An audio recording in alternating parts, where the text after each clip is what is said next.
ಎಲ್ಲರೂ ಸುಖಾಸನದಲ್ಲಿ ಕುಳಿತುಕೊಳ್ಳೋಣ.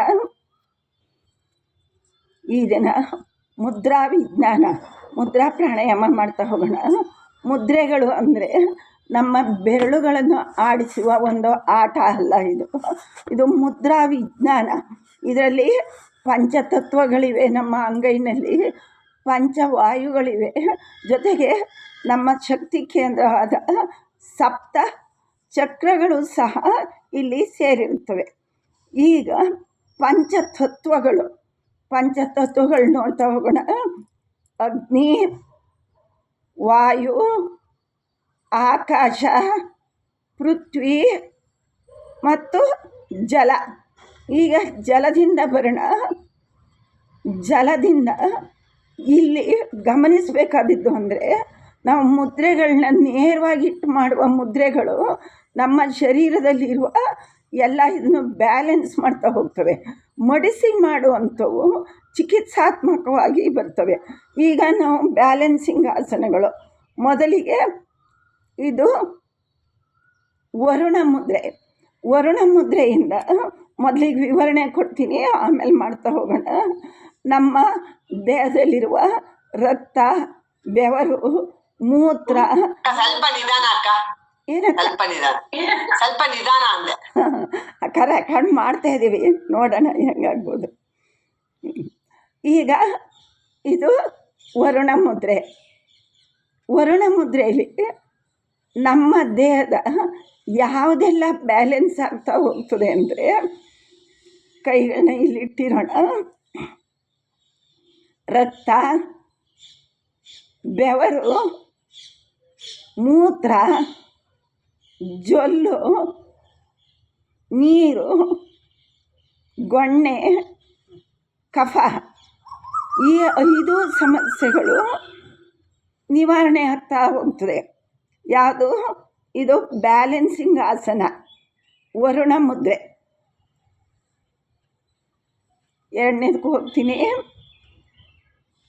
ಪೃಥ್ವಿ ಮುದ್ರಾ. ಈ ಪೃಥ್ವಿ ಮುದ್ರದಲ್ಲಿ ನಮ್ಮ ಮೂಳೆ,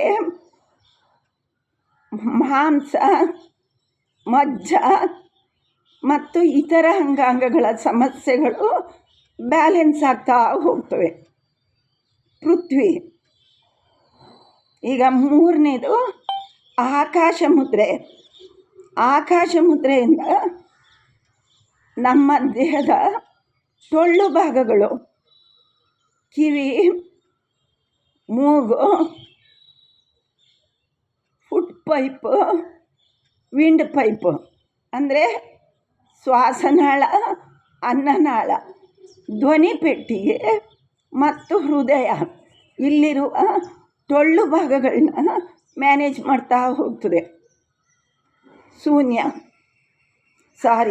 ಆಕಾಶ. ಸಾಕು, ಇಷ್ಟು ನಿಧಾನ ಅನ್ಕೊಂತೀನಿ, ಸಮಯ ಓಡ್ತದೆ. ವಾಯು ಮುದ್ರೆ. ಚಿನ್ಮುದ್ರೆ. ಚಿನ್ಮುದ್ರೆಯಲ್ಲಿ ನಂಗೆ ನಿಧಾನ ಮಾಡ್ತಾ ಹೋದರೆ ತಪ್ಪೋದು ಜಾಸ್ತಿ. ಚಿನ್ಮುದ್ರೆ. ಆಕಾಶ ಆಯ್ತಲ್ಲಕ್ಕ. ಟೊಳ್ಳು ಭಾಗಗಳು ಹೇಳಿದ್ನಲ್ಲಕ್ಕ.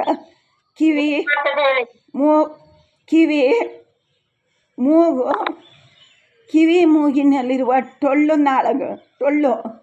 ಹಾಗೂ ವಿಂಡ್ ಆ್ಯಂಡ್ ಫುಡ್ ಪೈಪು, ಅನ್ನನಾಳ ಮತ್ತು ಶ್ವಾಸನಾಳ, ಧ್ವನಿ ಪೆಟ್ಟಿಗೆಯಲ್ಲಿರುವ ಟೊಳ್ಳು ನಾಳ, ಹೃದಯ, ಇಲ್ಲಿರೋವನ್ನೆಲ್ಲ ಬ್ಯಾಲೆನ್ಸ್ ಮಾಡ್ತಾ ಹೋಗ್ತದೆ. ಈಗ ಚಿನ್ಮುದ್ರೆಯಲ್ಲಿ ನಮ್ಮ ಪಿಟ್ಯುಟರಿ ಮತ್ತು ಪೀನಿಯಲ್ ಗ್ರಂಥಿಗಳು ನಮ್ಮ ಹೆಬ್ಬೆರಳು ತುದಿಲಿರ್ತವೆ. ಪಿಟ್ಯುಟರಿ ಮತ್ತು ಪೀನಿಯಲ್ ಗ್ರಂಥಿಯ ನಾಳಗಳು ನಾವು ಇಲ್ಲಿ ಇಟ್ಟಾಗ ನಮಗೆ ಆಜ್ಞಾಚಕ್ರ ಜಾಗೃತ ಆಗ್ತದೆ, ಮೆಮೊರಿ ಹೆಚ್ಚುತ್ತಾ ಹೋಗ್ತದೆ. ಇವೆಲ್ಲವೂ ಸಹ ಬ್ಯಾಲೆನ್ಸಿಂಗ್ ಮುದ್ರೆಗಳು. ಈಗ ಹಾಗೆ ಮಡಿಸಿ ಮಾಡೋ ಅಂಥವು. ಮಡಿಸಿ ವಿವರಣೆ ಆಮೇಲೆ ಕೊಡ್ತೀನಿ ಮುದ್ರೆ ಮಾಡ್ತಾ. ಈಗ ಒಂದು ಸರಿ ತೋರಿಸ್ತಾ ಇದ್ದೀನಿ ಅಷ್ಟೇ. ನಮ್ಮ ತೋರು ಬೆರಳನ್ನು ಮೇಲೆ ಹೆಬ್ಬೆರಳಿಟ್ಟಾಗ ಇದು ವಾಯು ಮುದ್ರೆ. ನಮ್ಮ ಶರೀರದಲ್ಲಿ ಇರುವ ಎಲ್ಲ ವಾಯುಗಳನ್ನು ಪರಿಹಾರ ಮಾಡ್ತಾ ಹೋಗ್ತದೆ. ಇದು ವಾಯು ಮುದ್ರೆ. ಹಾಗೆ ಆಕಾಶ ನಮ್ಮ ಮಧ್ಯದ ಬೆರಳನ್ನು ಮಡಿಸಿ ಇಟ್ಟಾಗ ಶೂನ್ಯ ಮುದ್ರೆ. ಇದು ನಮ್ಮ ಕಿವಿಯಲ್ಲಿ ಬರುವ ಜುಯಿ ಅನ್ನುವ ಶಬ್ದ, ಕಿವಿ ಸೋರುವುದು, ಕಿವಿ ಕೇಳದೇ ಇರೋದು, ಈ ಸಮಸ್ಯೆಗಳನ್ನೆಲ್ಲ ಪರಿಹಾರ ಮಾಡ್ತಾ ಹೋಗ್ತದೆ. ಪೃಥ್ವಿ ಅಲ್ಲ, ಸೂರ್ಯ ಅಥವಾ ಅಗ್ನಿ ಮುದ್ರೆ. ನೇರವಾಗಿಟ್ಟ ಪೃಥ್ವಿ, ಮಡಿಸಿಟ್ಟಾಗ ಸೂರ್ಯ ಅಥವಾ ಅಗ್ನಿ ಮುದ್ರೆ. ಈ ಮುದ್ರೆ ಮಾಡೋದರಿಂದ ನಮ್ಮ ಶರೀರದ ಕೊಬ್ಬು, ಕೊಲೆಸ್ಟ್ರಾಲ್ ಕಡಿಮೆ ಆಗ್ತದೆ. ನಮ್ಮ ಎತ್ತರಕ್ಕೆ ಸರಿಯಾಗಿ ನಮ್ಮ ಬಾಡಿ ಸಣ್ಣ ಆಗೋದು, ದಪ್ಪ ಆಗೋದು ಮಾಡ್ತಾ ಹೋಗ್ತದೆ. ಈ ಮುದ್ರೆನ ನಾವು ವಾಕ್ ಮಾಡುವಾಗ ಮಾಡಿದರೆ ನಮ್ಮ ಮೀನಖಂಡಗಳು, ಎರಡನೇ ಹೃದಯ ಆ್ಯಕ್ಟಿವ್ ಆಗಿ ಹೃದಯಕ್ಕೂ ಸಹ ಬಲ ಬರ್ತದೆ. ಇದು ಜಲನಾಶಕ ಮುದ್ರೆ. ಈಗ ನಾವು ಜಲನ ಕೆಳಗಿಟ್ಟಿವಿ, ಅಗ್ನಿನ ಮೇಲಿಟ್ಟಿವಿ. ಇಲ್ಲಿ ನಮ್ಮೆಲ್ಲರೂ ಹೊರಗಡೆ ಹೋದಾಗ ಅರ್ಜೆಂಟ ಮೂತ್ರ ವಿಸರ್ಜನೆ ಮಾಡಬೇಕು ಅಂದರೆ ಈ ಮುದ್ರೆ ಇಟ್ಟರೆ ಅಗ್ನಿ ಜಲನ ನಾಶ ಮಾಡ್ತದೆ. ಸಮಸ್ಯೆ 1-1.5 ಗಂಟೆ ತಡೆದು ಹಿಡಿಬೋದು. ಇವು ಮಡಿಸಿ ಮಾಡುವ ಮುದ್ರೆಗಳಾದವು. ಈಗ ವಾಯು ಮುದ್ರೆಗಳು: ಉದಾನ, ಅಪಾನ, ಪ್ರಾಣ, ಸಮಾನ, ವ್ಯಾನ. 5 ಶಕ್ತಿಗಳು, ವಾಯುಶಕ್ತಿಗಳನ್ನು ಸಹ ನಾವು ಬಳಸಿ ಮಾಡ್ತಾ ಹೋಗ್ತೀವಿ. ಈಗ ನಮ್ಮ ಹೆಬ್ಬೆರಳು, ಅಕ್ಕ ಟೈಮ್ ಸಾಕಾಗಲ್ಲ, ನಮ್ಮದು ರೆಕಾರ್ಡ್ ಆಗ್ತಂತ ಕಳಿಸ್ತೀನಿ. ಹೆಬ್ಬೆರಳು, ಮಧ್ಯದ ಬೆರಳು, ತೋರು ಬೆರಳು ಇವನ್ನ ಸೇರಿಸಿದಾಗ ಇದು ವ್ಯಾನ ಮುದ್ರೆ. ಈ ವ್ಯಾನ ಮುದ್ರೆ ಮಾಡೋದ್ರಿಂದ ನಮಗೆ ನಿದ್ರಾಹೀನತೆಯಿಂದ ಬರುವ ಟೆನ್ಷನ್ ಕಡಿಮೆ ಆಗ್ತಾ ಹೋಗ್ತದೆ. ಈಗ ಸುಲಭೋಪಾಯ ತೋರಿಸ್ತೀನಿ ನೋಡಿ. ಈಗ ಕಿರುಬೆರಳು, ತೋರು ಬೆರಳು ತೆಗೆದುಬಿಡಿ, ಉಂಗುರ ಬೆರಳು ಸೇರಿಸಿ. ಇದು ಅಪಾನ ಮುದ್ರೆಯಲ್ಲಿ ವಿವರಣೆ ಕೊಡ್ತೀನಿ, ಇಲ್ಲಿ ಚೂರು ಹೇಳ್ತಾ ಹೋಗ್ತೀನಿ. ಅಪಾನ ಮುದ್ರೆ ಮಾಡೋದ್ರಿಂದ ನಮ್ಮ ಶುಗರಿಗೆ, ಹೆಚ್ಚಿನ ಶುಗರು ಆಚೆ ಹೋಗ್ತದೆ.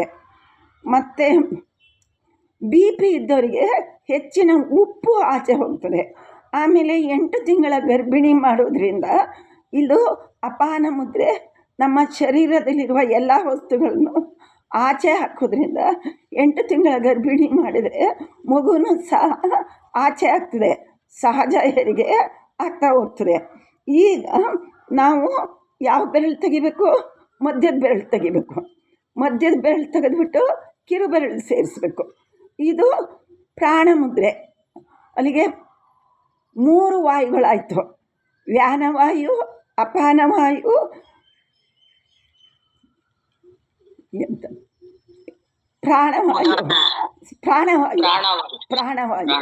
ಪ್ರಾಣವಾಯು ಮಾಡೋದ್ರಿಂದ ನಮಗೆ ಸುಸ್ತು, ನಿಶಕ್ತಿ, ಆಯಾಸ ಕಡಿಮೆ ಆಗ್ತದೆ, ವಿಟಮಿನ್ ಕೊರತೆ ಬರುವುದಿಲ್ಲ. ಈಗೇನು ಮಾಡಬೇಕು ಅಂದರೆ 12 ವಾಯುಗಳು ಉಳಿದವೆ: ಉದಾನ ವಾಯು ಮತ್ತು ಸಮಾನ ವಾಯು. ಈಗ ಈ 2 ಬೆರಳು ಬಿಟ್ಟು ಬಂದಿದ್ದು, ಈಗ ಸೇರಿಸೋಣ ಒಂದೊಂದಾಗಿ. ಈಗ ನಮ್ಮ ಮಧ್ಯದ ಬೆರಳನ್ನು ಸೇರಿಸಿದಾಗ ಇದು ಉದಾನ ವಾಯು. ಇಲ್ಲಿ ವೋಕಲ್ ಕಾರ್ಡು, ಹೈಪೋಥೈರಾಯ್ಡು, ಸ್ಕಿನ್ ಪ್ರಾಬ್ಲಮ್ಗಳು ಬರುವುದಿಲ್ಲ ಈ ಮುದ್ರೆ ಮಾಡೋದ್ರಿಂದ. ಈಗ ಮತ್ತೊಂದು ಬೆರಳು ಉಳಿತು, ಅದನ್ನು ಸೇರಿಸೋಣ. ಸಮಾನ ಮುದ್ರೆ. ಇದು ಸಮಾನ ಬಂದಿಲ್ಲ ನೋಡಿ, ಇದು ಹೂ ಥರ ಬರಬೇಕು. ಅದಕ್ಕೆ ನೆಲಕ್ಕೆ ಸ್ವಲ್ಪ ಹಿಂಗೆ ಕುಟ್ಟಿ ಮಾಡಬೇಕು. ಇದನ್ನ ದಿನದಲ್ಲಿ 3-4 ಬಾರಿ ಮಾಡಿದರೆ ಸ್ಕಿನ್ ಗ್ಲೋ ಆಗ್ತಾ ಹೋಗ್ತದೆ ಮತ್ತು ನಮ್ಮ ಥೈರಾಯ್ಡ್ ಸಮಸ್ಯೆಗಳು ನಿವಾರಣೆ ಆಗ್ತಾ ಹೋಗ್ತದೆ. ಇಲ್ಲಿಗೆ ಮುದ್ರೆಗಳ ಪರಿಚಯ ಆಯಿತು. ಈಗ ಒಂದೊಂದಾಗಿ ಮುದ್ರೆಗಳನ್ನ ಮಾಡ್ತಾ ಹೋಗೋದು ಹೇಗೆ ಅಂತ ತೋರಿಸ್ತೀನಿ. ಮೊದಲಿಗೆ ಚಿನ್ಮುದ್ರೆ. ಚಿನ್ಮುದ್ರೆ ಸಾಮಾನ್ಯವಾಗಿ ಎಲ್ಲರಿಗೂ ಗೊತ್ತು. ಚಿನ್ಮುದ್ರೆಯಲ್ಲಿ ದೀರ್ಘವಾಗಿ ಉಸಿರಾಟ 10 ಕೊಡ್ತಾ ಹೋಗೋಣ. ಇನ್ನೊಂದಿನ ಇದು 15 ಇಷ್ಟಾದಮೇಲೆ ನಮ್ಮ ಎಷ್ಟಾದವು 4 ನೇರವಾಗಿ ಮಾಡಿದ ಮುದ್ರೆಗಳದು, 4 ಮಡಿಸಿ ಮಾಡಿದ ಮುದ್ರೆಗಳದು, 5 ವಾಯು ಮುದ್ರೆಗಳದು. ಪ್ರಾಣವಾಯು, ಅಪಾನವಾಯು, ಉದಾನವಾಯು, ವ್ಯಾನವಾಯು, ಸಮಾನವಾಯು, ಒಟ್ಟು 13 ಮುದ್ರೆಗಳದು. ನಾನಿವತ್ತು 15 ಮುದ್ರೆ ತಗೊಂಡಿನಿ. ಯಾಕೆ ಅಂದರೆ ನನಗೆ 3 ವಾರಕ್ಕೆ ಇವು ಸರಕಾಗಲಿ ಅಂತ 5 ಮುದ್ರೆಗಳನ್ನ ಒಂದೊಂದು ವಾರ ಮಾಡ್ತಾ ಹೋಗ್ತೀನಿ. ಇವೇ ಮುದ್ರೆಗಳನ್ನ ಆವಾಗ ವಿವರಣೆ ಚೆನ್ನಾಗಿ ಕೊಡ್ತಾ ಹೋಗ್ತೀನಿ. ಈಗ 13 ಮುದ್ರೆಗಳಾಗ್ಯವೆ. 14ನೇ ಮುದ್ರೆ ನೀವು ಅಪಾನ ತಗೊಳ್ಳಿ. ಇದು ಅಪಾನ ಮುದ್ರೆ. ಅಪಾನಕ್ಕೆ ವಾಯು ಸೇರಿಸಿ. ಈಗೇನಾಯಿತು, ಅಪಾನ ವಾಯು ಮುದ್ರೆ ಆಯಿತು. ಇದು ನಮ್ಮ ಹೃದಯ ಸಮಸ್ಯೆಗಳನ್ನ ನಿವಾರಣೆ ಮಾಡ್ತಾ ಬರ್ತದೆ. ವಯಸ್ಸಾದವರು ಅಥವಾ ಹಾರ್ಟ್ ಅಟ್ಯಾಕ್ ಆಗಿ ಪ್ರಜ್ಞೆ ತಪ್ಪಿದ್ದವರಿಗೆ ಈ ಮುದ್ರೆ ಮಾಡೋಕ್ಕಾಗದೇ ಇದ್ದಾಗ ಇಲ್ಲಿಂದ ಸೇರಿಸಿ ರಬ್ಬರ್ ಬ್ಯಾಂಡ್ ಹಾಕಬೇಕು. ಟೈಟಾಗಿ ರಬ್ಬರ್ ಬ್ಯಾಂಡ್ ಹಾಕಿದರೆ ನೀವು ಅವರ ಲೈಫ್ ಸೇವ್ ಟೈಮ್ 6 ಗಂಟೆ ಒಳಗೆ ಹಾಸ್ಪಿಟ್ಲಿಗೆ ಸೇರಿಸಿದರೆ ಖಂಡಿತವಾಗಿ ಬದುಕುಳಿಯೋ ಚಾನ್ಸಸ್ ಇರ್ತದೆ. ಜೊತೆಗೆ ಹಾರ್ಟ್ ಆಪ್ರೇಷನ್ ಆಗಬೇಕು ಅಂತ ಹೇಳಿದ್ದವರು ಸಹ ಕ್ರಮಬದ್ಧವಾಗಿ ದಿನಕ್ಕೆ 3 ಸಾರಿ 20 ನಿಮಿಷ ಮಾಡಿದರೆ ಸಮಸ್ಯೆ ನಿವಾರಣೆ ಆಗುವ ಚಾನ್ಸಸ್ ಇರ್ತದೆ. ಸ್ವಲ್ಪದ್ರಲ್ಲಿ ಚೇಂಜಸ್ ನೋಡಿ. ಇದರಲ್ಲಿದ್ದೀವಿ, ಇದು ಇವತ್ತಿಗೆ ಇಲ್ಲ, ಆದರೂ ತೋರಿಸ್ತಾ ಇದ್ದೀನಿ. ನಮ್ಮ ಉಂಗುರ ಬೆರಳು ತೆಗೆದುಬಿಡೋಣ. ಇದು ಭ್ರಮರ ಮುದ್ರೆ ಆಗ್ತದೆ. ಹಾಗೆ ಇನ್ನೊಂದು ಮುದ್ರೆ ಮಾತಂಗ ಮುದ್ರೆ. ಕೊನೆಯಲ್ಲಿ ನಮ್ಮ ಪೂರ್ತಿ ಬೆರಳುಗಳನ್ನ ಸೇರಿಸ್ತೀವಿ, ಮಧ್ಯದ ಬೆರಳುಗಳನ್ನ ನೇರವಾಗಿ ಇಡ್ತೀವಿ. ಇಲ್ಲಿ ನಮ್ಮ ಆಕಾಶ ತತ್ವ ಜಾಗೃತ ಆಗೋದ್ರಿಂದ ನಮ್ಮ ಹೈಪರ್ಥೈರಾಯ್ಡು ಗಂಟಲಿನ ಸಮಸ್ಯೆಗಳೆಲ್ಲ ನಿವಾರಣೆ ಆಗ್ತಾ ಹೋಗ್ತವೆ. ಒಟ್ಟು 15 ಮುದ್ರೆಗಳಾದವು. ಈಗ ಒಂದೊಂದು ಮುದ್ರೆಗೂ ವಿವರಣೆ ನಾಳೆಯಿಂದ ಕೊಡ್ತಾ ಹೋಗ್ತೀನಿ. 5 ಮುದ್ರೆಗೆ ಈಗ ಮುದ್ರೆಗಳು ಮಾಡ್ತಾ ಹೋಗೋಣ. ಮಾಡೋ ಕ್ರಮ ನಿಮಗೆ ಮೆಮೊರಿಲಿ ಉಳಿಯೋಕ್ಕೆ ಕ್ರಮಗಳನ್ನ ತೋರಿಸ್ತಾ ಹೋಗ್ತೀನಿ.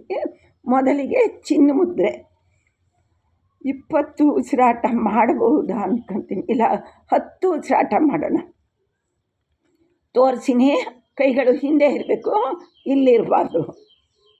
10 ಉಸಿರಾಟ ಮಾಡೋಣ ದೀರ್ಘವಾಗಿ.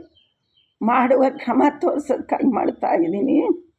ಇದು 3/4 ಗಂಟೆನಾದರೂ ಬೇಕಾಗ್ತದೆ.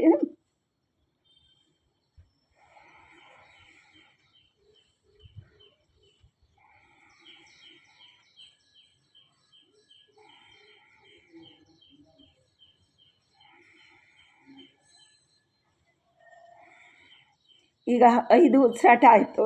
ನಮ್ಮ ಹೆಬ್ಬೆರಳು ತೆಗೆಯೋಣ, ಮಧ್ಯದ ಬೆರಳು ಸೇರಿಸೋಣ. ಅಗ್ನಿ ಪ್ರತಿಯೊಂದಕ್ಕೂ ಬೇಕು. ಅಗ್ನಿ ತತ್ವ ಎಲ್ಲ ಕಡೆ ಜಾಗೃತ ಆಗಬೇಕು. ನಮ್ಮ ಉದರದ ಸಮಸ್ಯೆಗಳು ಮತ್ತು ಉದರಾಗ್ನಿ ಜಾಗೃತ ಆಗ್ತದೆ, ಜಠರಾಗ್ನಿ ಜಾಗೃತ ಆಗ್ತದೆ, ಜೀರ್ಣಕ್ರಿಯೆ ಚೆನ್ನಾಗ್ತದೆ. ಅದರಿಂದ ಪ್ರತಿಯೊಂದಕ್ಕೂ ಅಗ್ನಿನ ಸೇರಿಸ್ತಾ ಹೋಗ್ತೀವಿ. ಇದು ನಮಗೆ ಆಕಾಶ ಮುದ್ರೆ. 10 ಉಸಿರಾಟ ಮಾಡೋಣ. ವಿವರಣೆ ನಾಳೆಯಿಂದ ಕೊಡ್ತಾ ಹೋಗ್ತೀನಿ. ಸಿಕ್ಕಿರುವ 10 ನಿಮಿಷ ಅವಕಾಶದಲ್ಲಿ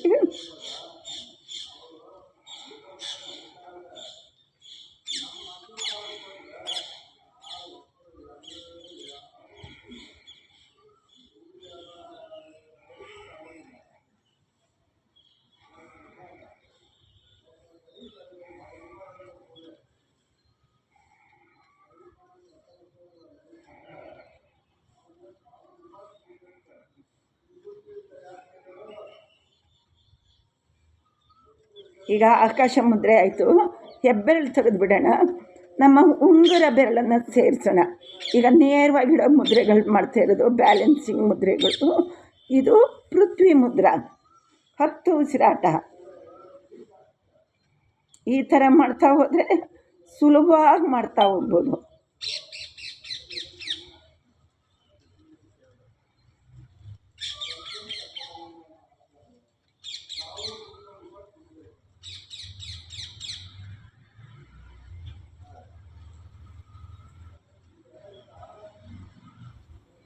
ಈಗ ಉಂಗುರ ಬೆರಳು ತೆಗೆಯೋಣ. ನಮ್ಮ ಕಿರುಬೆರಳನ್ನು ಸೇರಿಸೋಣ. ವರುಣ ಅಥವಾ ಜಲಮುದ್ರೆ. 10 ಉಸಿರಾಟ.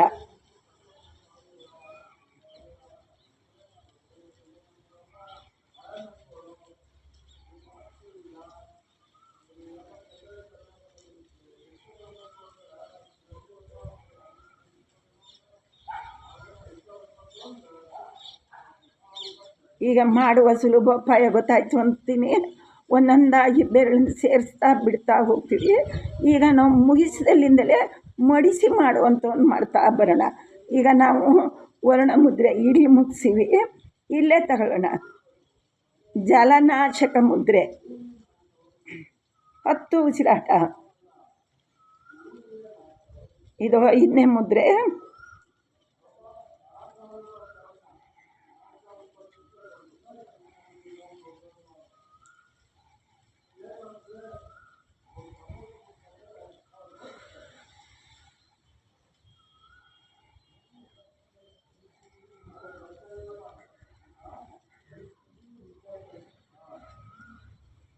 ಈಗ ಕಿರುಬೆರಳನ್ನು ಬಿಡೋಣ. ಉಂಗುರ ಬೆರಳನ್ನು ಮಡಿಸಿ ಪ್ರತಿಯೊಂದಕ್ಕೂ ಸಹ ನಾವು ಹೆಬ್ಬೆರಳಿನ ಜೋಡುತ್ತೀವಿ. ಈಗ ಇಲ್ಲಿ ಜಲನಾಶಕಕ್ಕೆ ಜಲ ಕೆಳಗಿತ್ತು, ಅಗ್ನಿ ಮೇಲಿತ್ತು. ಇಲ್ಲೇನಾಗ್ತದೆ ಅಂದರೆ ಅಗ್ನಿ ನಮ್ಮ ಜಲನ ನಾಶ ಮಾಡ್ತಾ ಹೋಗ್ತದೆ. ಅದರಿಂದ ನಮಗೆ ಮೂತ್ರನ ತಡೆ ಹಿಡಿಯುವ ಶಕ್ತಿ ಬರ್ತದೆ. ಹಾಗೆ ಇಲ್ಲಿ ಸೂರ್ಯ ಮುದ್ರೆ ಅಥವಾ ಅಗ್ನಿ ಮುದ್ರೆ. ನಮ್ಮ ಉಂಗುರ ಬೆರಳ ಮೇಲೆ ಹೆಬ್ಬೆರಳನ್ನು ಜೋಡಿಸೋಣ. 10 ಉಸಿರಾಟ.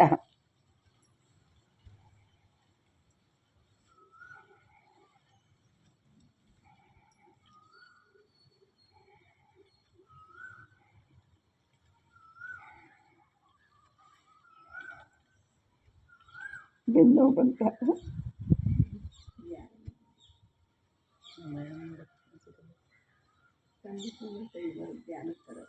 ಇದು ನಮ್ಮ ಸೂರ್ಯ ಕೆಳಗಿತ್ತು, ಅಗ್ನಿ ಮೇಲಿರೋದ್ರಿಂದ ನಮ್ಮ ಕೊಲೆಸ್ಟ್ರಾಲ್ ಬರ್ನ್ ಆಗ್ತದೆ. ನಮ್ಮ ಹೈಟಿಗೆ ಸರಿಯಾಗಿ ವೆಯ್ಟ್ ಬರ್ತಾ ಹೋಗ್ತದೆ. ಅಗ್ನಿ ಎಲ್ಲ ಬರ್ನ್ ಮಾಡ್ತಾ ಬರ್ತದೆ. ಈಗ ಒಂದೊಂದೇ ಬೆರಳುಗಳನ್ನ ಗಮನಿಸ್ತಾ ಹೋಗಿ. ಸುಲಭೋಪಾಯ ಹೇಳ್ಕೊಡ್ತಾ ಇರೋದು. ನಮ್ಮ ಆಕಾಶ ಮುದ್ರೆನ ಕೆಳಗಿಡೋಣ. ಅದ್ರ ಮೇಲೆ ಅಗ್ನಿ ನೀಡೋಣ. ಇಲ್ಲಿ ನಮ್ಮ ಕಿವಿ ಸೋರೋದು, ಅದು ಒಂದು ವಾಟರ್ ಫ್ಲೋ, ಅದನ್ನು ಕಂಟ್ರೋಲಿಗೆ ತರ್ತದೆ. ಕಿವಿಯ ಎಲ್ಲ ಸಮಸ್ಯೆಗಳನ್ನು ಕಂಟ್ರೋಲಿಗೆ ತರ್ತಾ ಬರ್ತದೆ. ಇದು ಶೂನ್ಯ ಮುದ್ರೆ. ಇಲ್ಲಿ ಸಹ 10 ಉಸಿರಾಟ ಮಾಡೋಣ.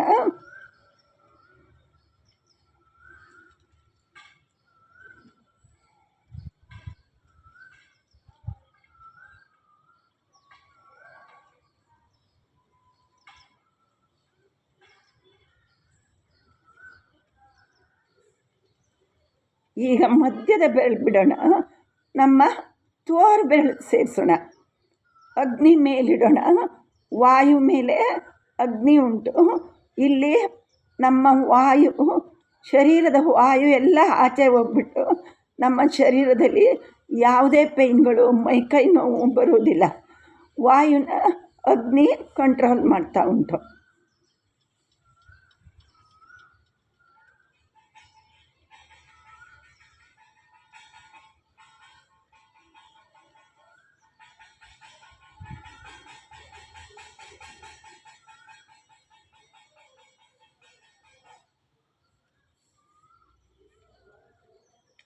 ಈಗ 8 ಮುದ್ರೆಗಳಾಯಿತು. ಒಂದು ಬ್ಯಾಲೆನ್ಸಿಂಗು, ಒಂದು ಮಡಿಸಿ ಮಾಡುವಂಥ ಚಿಕಿತ್ಸಾತ್ಮಕ. ಈಗ ನಮ್ಮ ವಾಯುಗಳು ವ್ಯಾನ, ಅಪಾನ, ಪ್ರಾಣ, ಉದಾನ, ಸಮಾನ ಈ ಮುದ್ರೆಗಳನ್ನಿಟ್ಟು ವಾಯುನ ಮುದ್ರೆಗಳು ಮಾಡ್ತಾ ಹೋಗೋಣ. ಈಗಷ್ಟೇ ಸುಲಭೋಪಾಯ ಹೇಳ್ತೀನಿ. ಮೊದಲಿಗೆ ಈ ಕಡೆಯಿಂದ ಬಂದು, ಈ ಕಡೆಯಿಂದ ಹೋಗಿ, ಈ ಕಡೆಯಿಂದ ಬಂದು, ಈಗ ಈ ಕಡೆಯಿಂದ ಹೋಗೋಣ. ನಮ್ಮ ಮಧ್ಯದ ಬೆರಳು, ಹೆಬ್ಬೆರಳು, ತೋರು ಬೆರಳು 3 ಸೇರಿಸೋಣ. ಇದು ವ್ಯಾನ ಮುದ್ರೆ, ವ್ಯಾನವಾಯು ಮುದ್ರೆ, ವ್ಯಾನವಾಯು. ಇಲ್ಲಿ ನಮ್ಮ ನಿದ್ರಾಹೀನತೆಯಿಂದ ಬರುವಂಥ ಖಿನ್ನತೆ ದೂರ ಆಗ್ತಾ ಹೋಗ್ತದೆ. ಸಾಕಿಷ್ಟೇ ವಿವರಣೆ, ನಾಳೆಯಿಂದ ವಿವರವಾಗಿ ಕೊಡ್ತಾ ಹೋಗ್ತೀನಿ. 10 ಉಸಿರಾಟ ಅರ್ಧ ನಿಮಿಷ ಕೊಡ್ತಾ ಇದ್ದೀವಿ.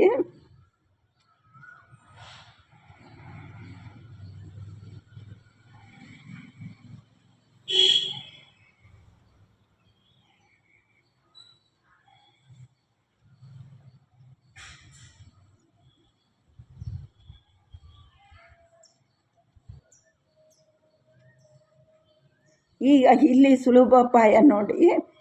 ನಮ್ಮ ತೋರು ಬೆರಳನ್ನು ತೆಗೆದು ಬಿಡೋಣ, ನಮ್ಮ ಉಂಗುರ ಬೆರಳ ಸೇರಿಸೋಣ. ಇದು ಅಪಾನ ಮುದ್ರೆ, ಅಪಾನ ವಾಯು. ಇದು ಅಪಾನ ಮುದ್ರೆ. ಈ ಅಪಾನ ಮುದ್ರೆ ಮಾಡೋದ್ರಿಂದ ನಮ್ಮ ಸುಸ್ತು, ನಿಶಕ್ತಿ, ಆಯಾಸ ಕಡಿಮೆ ಆಗ್ತದೆ, ವಿಟಮಿನ್ ಕೊರತೆ ನಿವಾರಣೆ ಆಗ್ತದೆ. ವಿವರಣೆ ಸಾಕು. 10 ಉಸಿರಾಟ.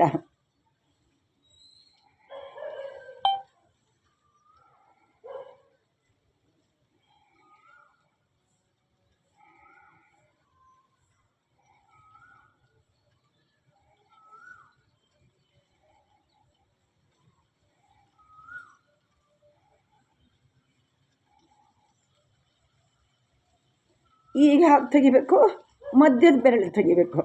ಮಧ್ಯದ ಬೆರಳು ತೆಗೆದು ಕಿರುಬೆರಳು ಸೇರಿಸ್ಬೇಕು. ಇದು ಪ್ರಾಣ ಮುದ್ರೆ. ನಮ್ಮ ಪ್ರಾಣ ಶಕ್ತಿನ ಜಾಗೃತಗೊಳಿಸ್ತದೆ. ಬೆಟ್ಟ ಗುಡ್ಡ ಹತ್ತುವಾಗ, ಕೇಚಿಲ್ಲಿಟ್ಟು ಹತ್ತಿದಾಗ ನಮಗೆ ಶಕ್ತಿ ಬರ್ತದೆ. ಸಾಕು ವಿವರಣೆ. 10 ಉಸಿರಾಟ.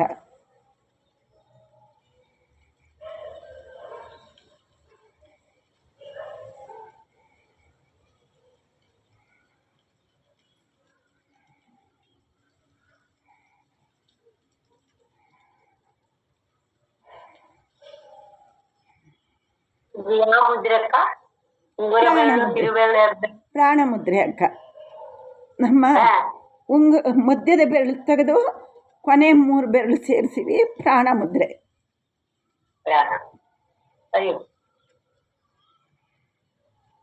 ಈಗ 2 ಬೆರಳು ಬಿಟ್ಟಿದ್ದು, ಈಗ ಅವನ್ನ ಸೇರಿಸ್ತಾ ಬರೋಣ. ಈಗ ಈ ಪ್ರಾಣ ಮುದ್ರೆ, ಈ ಮುದ್ರೆಗೆ ನಮ್ಮ ಮಧ್ಯದ ಬೆರಳು ಸೇರಿಸೋಣ. ಇದು ಉದಾನ ಮುದ್ರೆ, ಉದಾನ ವಾಯು. ಉದಾನ ಮುದ್ರೆ. ಇದನ್ನು ಮಾಡೋದ್ರಿಂದ ನಮ್ಮ ವೋಕಲ್ ಕಾರ್ಡು ಇಂಪ್ರೂವ್ ಆಗ್ತದೆ. ಥೈರಾಯ್ಡ್ ಸಮಸ್ಯೆನೂ ಸಹ ಸರಿ ಹೋಗ್ತದೆ.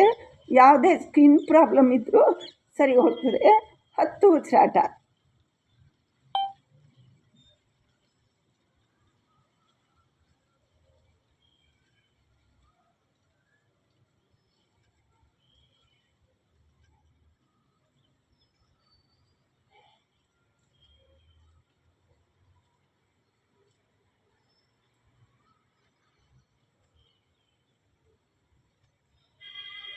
ಈಗ ಉಳಿದಿದ್ದು ಇನ್ನೊಂದು ಬೆರಳು, ಈ ಬೆರಳನ್ನು ಸೇರಿಸೋಣ. ಈ ಬೆರಳನ್ನು ಸೇರಿಸಿದಾಗ ಸಮಾನ ಮುದ್ರೆ. ಇದನ್ನು ಅದೇ ನೆಲಕ್ಕೆ ಕುಟ್ಟಿ ಸಮಾನ ಮಾಡಬೇಕು. ಸಮಾನ ಮುದ್ರೆ. ಇದನ್ನು ಪ್ರತಿದಿನ ಮಾಡೋದ್ರಿಂದ ನಮ್ಮ ಸ್ಕಿನ್ ಗ್ಲೋ ಆಗ್ತದೆ. ವಾತ ಪಿತ್ತ ಕಫಗಳು ಹೋಗ್ತದೆ. ವಾತ ಪಿತ್ತ ಕಫ ಶರೀರದಲ್ಲಿ ಹೋದಾಗ ಸ್ಕಿನ್ ಗ್ಲೋ ಕಾಮನ್ನಾಗಿ ಆಗ್ತದೆ. ನಮ್ಮಲ್ಲಿ ವಾತ ಪಿತ್ತ ಕಫದೋಷ ಇದ್ದಾಗ ನಮ್ಮ ಶರೀರ ಗ್ಲೋ ಕಳ್ಕೊಂಡಿರ್ತದೆ. 10 ಉಸಿರಾಟ.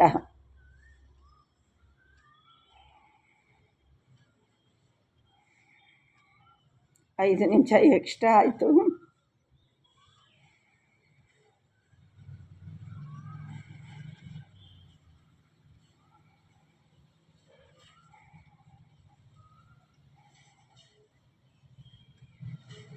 ಇಲ್ಲಿಗೆ 13 ಮುದ್ರೆಗಳಾದವು.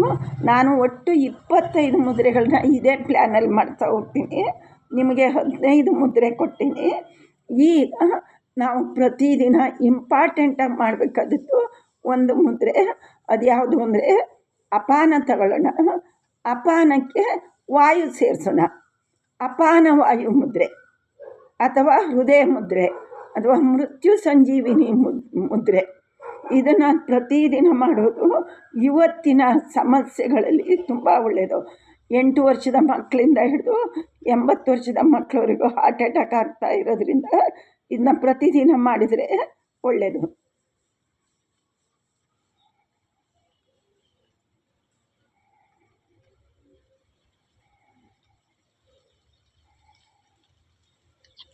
ವಾಕಿಂಗ್ ಮಾಡ್ಬೋದಕ್ಕ? ಇಲ್ಲ ಅಕ್ಕ, ಇವೆಲ್ಲ ಯಾವಾಗ ಎಲ್ಲಿ ಬೇಕಾದರೂ ಕೂತು ಮಾಡ್ಬೋದು. ಇದು ವಾಕಿಂಗ್ ಮಾಡುವಾಗ ಮಾಡಲೇಬಾರ್ದು.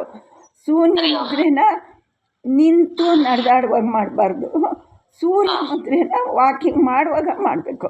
ಮೀನಖಂಡ ಜಾಗೃತ ಆಗಿ ಹೃದಯದ ಬಲ ಹೆಚ್ಚುತ್ತಾ ಹೋಗ್ತದೆ ಅಕ್ಕ. ಅವೆರಡಕ್ಕೆ ಮಾತ್ರ ಗಮನಿಸಬೇಕು. ಶೂನ್ಯ ನಿಂತು ನಡೆದಾಡುವಾಗ ಮಾಡಬಾರ್ದು, ಸೂರ್ಯ ನಡೆಯುವಾಗಲೇ ಮಾಡಬೇಕು.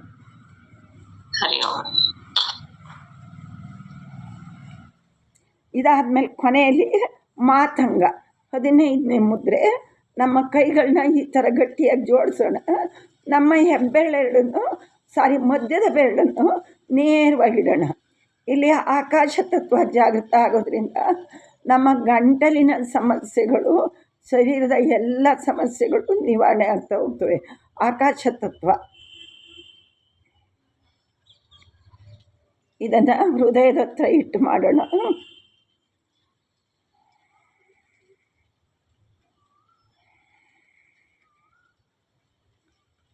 ಮುದ್ರೆ ಹೆಸರು ಮಾತಂಗ ಮುದ್ರೆ ಅಕ್ಕ.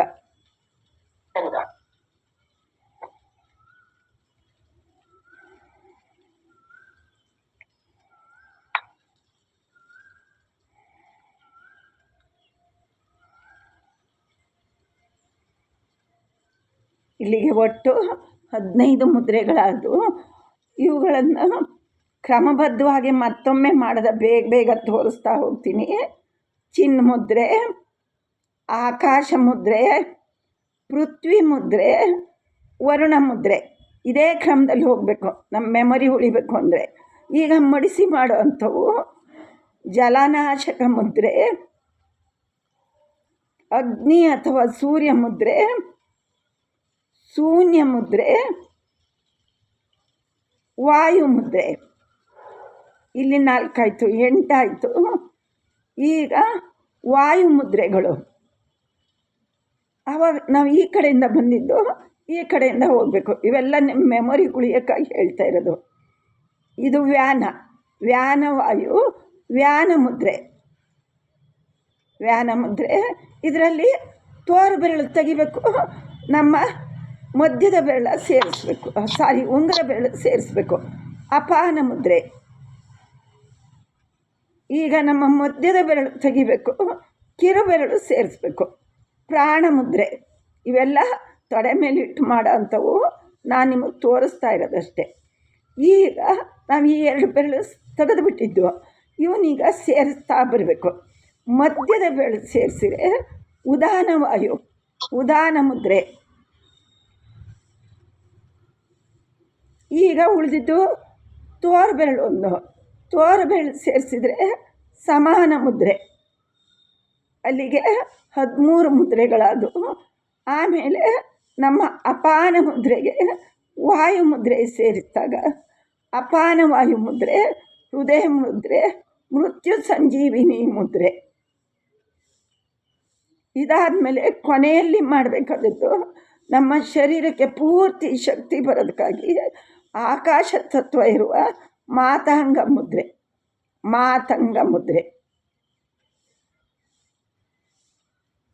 ಚೇರ್ ಕೊಡಿ ಬೇಗ, ನೀನೇ ಯಾರೋ ಫೋನ್ ಮಾಡಿದ್ರು, ಚೇರ್ ಕೊಡಿ ಬೇಗ. ಹರಿ ಓಂ. ಮುದ್ರಾ ವಿಭಾಗ ಮುಗೀತು. 10 ನಿಮಿಷ ತಗೊಂಬಿಟ್ಟಿನಿ, ಸಾರಿ. ನಿನ್ನೆ ಒಬ್ಬರು ಅಕ್ಕ ಫೋನ್ ಮಾಡಿದ್ರು, ನಾನು ಕೂತು ಹೇಳೋಕ್ಕಾಗಲ್ಲ ಬಸ್ಸಲ್ಲಿ ಕಾರಲ್ಲಿ ಎಲ್ಲ ಅಂತ. ಅದಕ್ಕೆ ಒಂಚೂರು ತೋರಿಸ್ಬಿಡ್ತೀನಿ. ತುಂಬ ಈಸಿ. ಎಷ್ಟೇ ಕಷ್ಟ ಆಗಿದ್ರು, ನಾವು 5 ಗಂಟೆ 6 ಗಂಟೆ ಬಸ್ಸಲ್ಲಿ ಕೂತಿದ್ರು, ನಾವು ಬಸ್ಸಿಂದ ಇಳಿಯೋದು 10 ನಿಮಿಷ ಅನ್ನುವಾಗ ಚಾಲನೆ, ಕೂತಲ್ಲಿ ಯಾರೂ ನೋಡಲ್ಲ, ಚಾಲನೆ ಮಾಡ್ಕೊಂಬಿಡ್ಬೇಕು. ಒಂದು 20 ಬಾರಿ ಚಾಲನೆ ಮಾಡಿಬಿಡ್ಬೇಕು. ಅವಾಗ ನಾವು ಈಸಿಯಾಗಿ ಹಿಂಗೆ ಮೇಲೆ ಹೇಳ್ಬೋದು. ನನಗೂ ಸಹ ಆಗಲ್ಲ, ವೆಹಿಕಲಲ್ಲಿ ಹೋದಾಗ ಕಾಲು ಹಿಡಿತವೆ, ಆವಾಗ ಅವಮಾನ ಆಗಬಾರ್ದು. ಅಥವಾ ಫಂಕ್ಷನಲ್ಲಿ ಚೇರಲ್ಲಿ ಕುಳಿತಿರ್ತೀವಿ, ಆವಾಗಲೂ ಹೇಳುವಾಗ ಇನ್ನೊಬ್ಬರು ಭುಜದ ನೆರವೋ ಅಥವಾ ಚೇರಿನ ನೆರವೋ ತಗೊಂಡು ಹೇಳೋದಕ್ಕಿಂತ ಒಂದೇ ಸಾರಿ ದ್ವಿಪಾದನೂ ಮಾಡ್ಬೋದು, ಏಕಪಾದನೂ ಮಾಡ್ಬೋದು. ಆವಾಗ ಈ ಥರ ದಿಢೀರ್ ಹೇಳ್ಬೋದು. ಅಕ್ಕ, ನಿಮ್ಮ ಪ್ರಶ್ನೆಗೆ ಉತ್ತರ ಸಿಕ್ತು ಅಂದ್ಕೊಂತೀನಿ.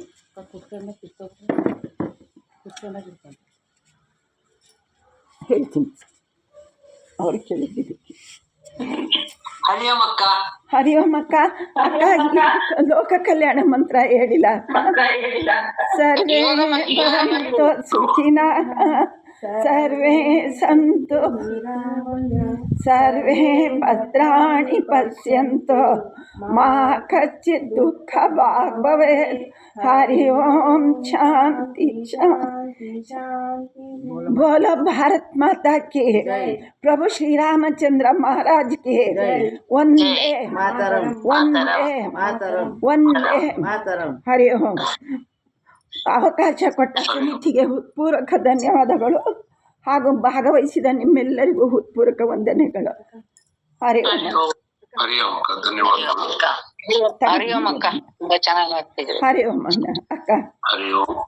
ಈಗ ಇಂದಿನ ಸತ್ಸಂಗಕ್ಕೆ ಸುಸ್ವಾಗತ.